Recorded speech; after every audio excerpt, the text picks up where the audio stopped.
So in this Keynote tutorial video, I am going to be showing you guys how to add a 3D bar chart to your Keynote presentation. So once Keynote's opened up, what I want you to do is to go to the top here in between table and chart, or sorry, in between table and text. I want you to press on chart.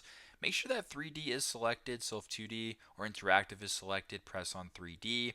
Then just scroll down to the second bar second option right here on the left, the second row, press on this chart right here.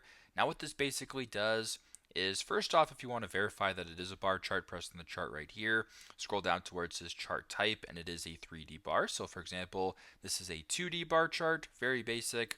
If you're looking for a 3D bar chart, you can just press on that. And what this basically does is you can kind of view different angles in a three-dimensional setting of the bar chart. So pretty cool, pretty straightforward, pretty simple. This is how to add a 3D bar chart to a Keynote presentation.